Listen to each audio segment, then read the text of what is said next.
Assalamualaikum warahmatullahi wabarakatuh. Perkenalkan, nama saya Adelia Pandean dari Fakultas Ekonomi Program Studi Manajemen kelas A2. Di dalam video ini saya akan menjelaskan tentang pencatatan, persediaan, pembelian, penjualan, dan beban pokok penjualan dengan menggunakan metode FIFO, LIFO, dan perpetual.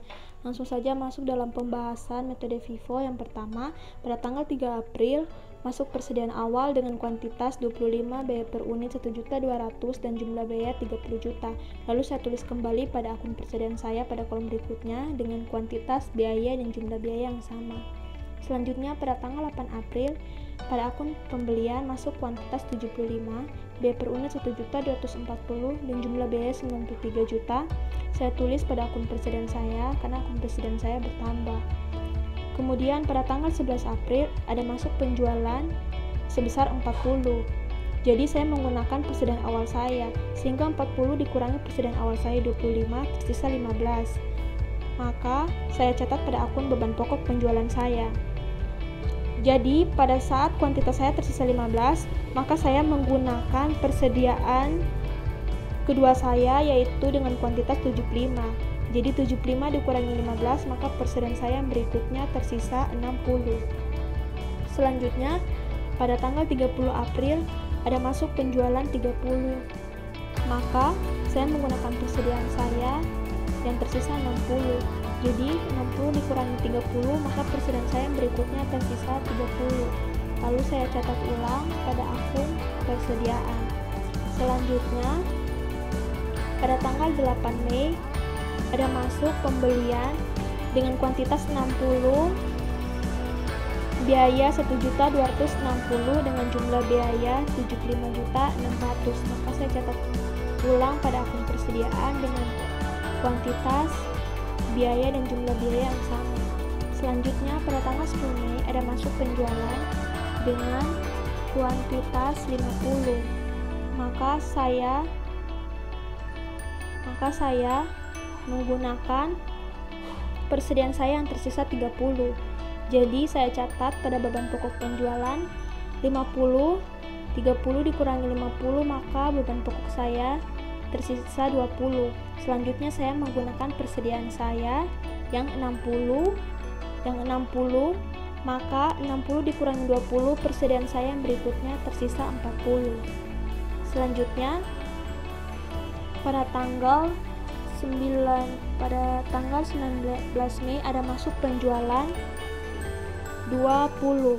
Maka saya menggunakan persediaan saya yang tersisa 40 dikurangi 20, maka saya catat pada akun persediaan saya tersisa 20. Selanjutnya pada tanggal 28 Mei ada masuk pembelian dengan kuantitas 80, biaya 1.260.000 dan jumlah biaya 100.800.000. Maka saya catat kembali pada akun persediaan saya dengan kuantitas, biaya, dan jumlah biaya yang sama. Selanjutnya pada tanggal 5 Juni ada masuk penjualan 40. Maka saya menggunakan persediaan saya yang 100 tadi, sehingga 100 dikurangi 40, persediaan saya tersisa 60. Persediaan saya tersisa 60. Saya catat pada akun persediaan. Selanjutnya pada tanggal 16 Juni ada masuk lagi penjualan 25. Maka saya menggunakan persediaan saya yang tadi tersisa 60. Persediaan saya yang tersisa 60 dikurangi dengan penjualan yang masuk 25, maka pada persediaan saya tersisa kuantitasnya 35. Maka saya catat lagi pada kolom berikutnya pada akun persediaan dengan kuantitas, biaya, dan jumlah biaya yang sama. Selanjutnya pada tanggal 21 Juni ada masuk pembelian dengan kuantitas 35, biaya per unitnya 1.264.000 dan jumlah biaya 44.240.000. Maka saya catat ulang pada akun persediaan saya dengan kuantitas, biaya per unit, dan jumlah biaya yang sama. Selanjutnya pada tanggal 28 Juni ada masuk penjualan 44. Kemudian saya menggunakan persediaan saya yang 35. Maka 35 dikurangi 44, maka saya catat pada beban pokok penjualan tersisa 9. Maka selanjutnya saya menggunakan persediaan saya yang tadi masuk 35 dikurangi dengan 9, maka persediaan akhir saya tersisa 26. Itulah cara pencatatan metode FIFO. Selanjutnya pada metode LIFO, pada tanggal 3 April masuk persediaan awal dengan kuantitas 25, biaya per unit 1.200.000 dan jumlah biaya 30 juta. Lalu selanjutnya pada tanggal 8 April masuk pembelian 75 kuantitas, biaya per unit 1.240.000 dan jumlah biaya 93 juta. Lalu pada akun persediaan saya catat kembali dengan kuantitas yang sama, biaya per unit yang sama dan jumlah biaya yang sama.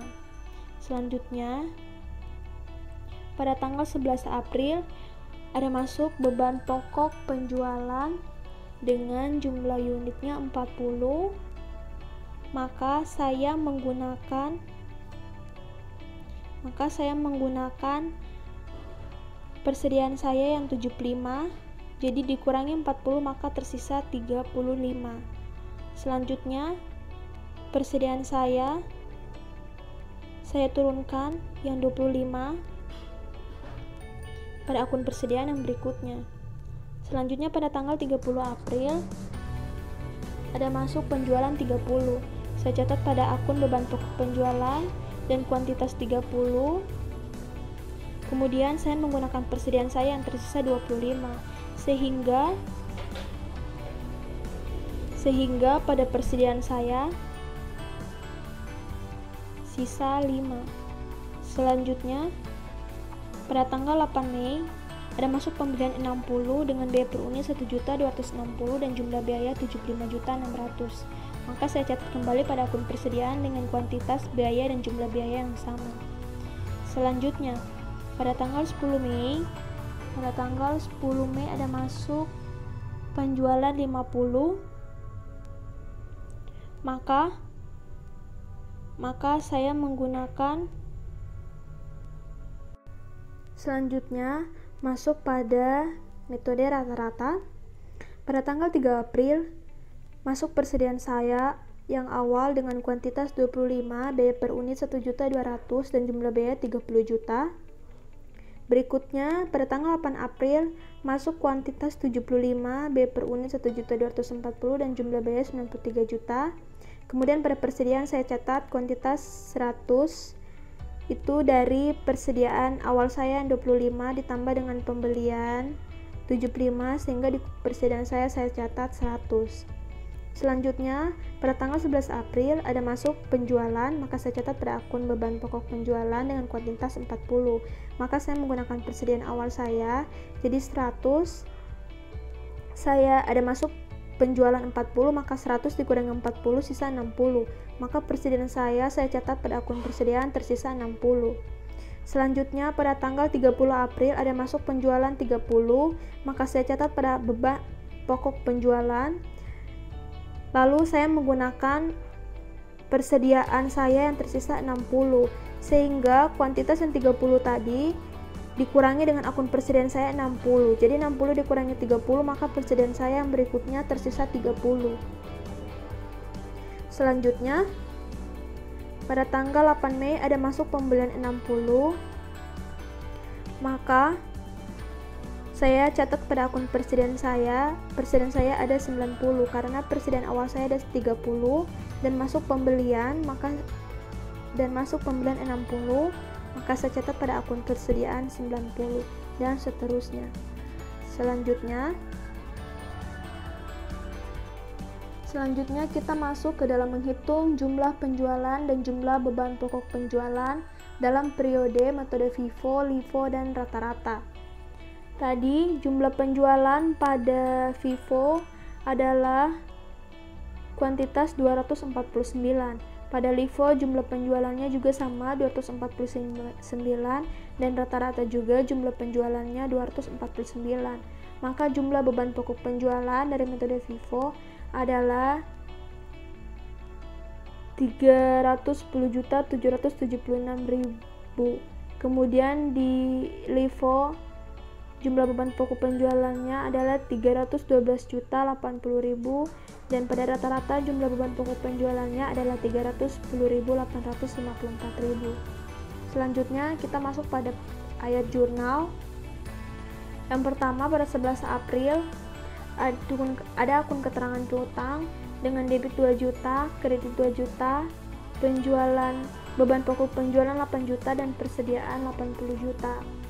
Kemudian 30 April piutang 2 juta, penjualan 2 juta, beban pokok penjualan 60 juta dan persediaan 60 juta. Kemudian pada tanggal 10 Mei piutang 2 juta pada debit, penjualan 2 juta pada kredit dan beban pokok penjualan 10 juta pada debit dan persediaan 10 juta pada kredit. Selanjutnya pada tanggal 19 Mei piutang 2 juta pada debit, penjualan 2 juta pada kredit, beban pokok penjualan 40 juta pada debit dan persediaan 40 juta pada kredit, dan seterusnya. Selanjutnya pada set keempat kita menghitung laba kotor dari penjualan dalam periode dan hitung biaya persediaannya pada akhir per 30 Juni dengan menggunakan metode asumsi FIFO, LIFO, dan rata-rata yang tadi. Maka laba kotornya untuk FIFO adalah hasil dari penjualan ditambah beban pokok penjualan. Maka laba kotor dari FIFO adalah 214.474.000, LIFO 213.170.000, dan rata-rata 214.396.000. Dan persediaan akhirnya untuk FIFO adalah 32.864.000, LIFO 31.560.000 dan rata-rata 32.786.000. Sekian dan terima kasih.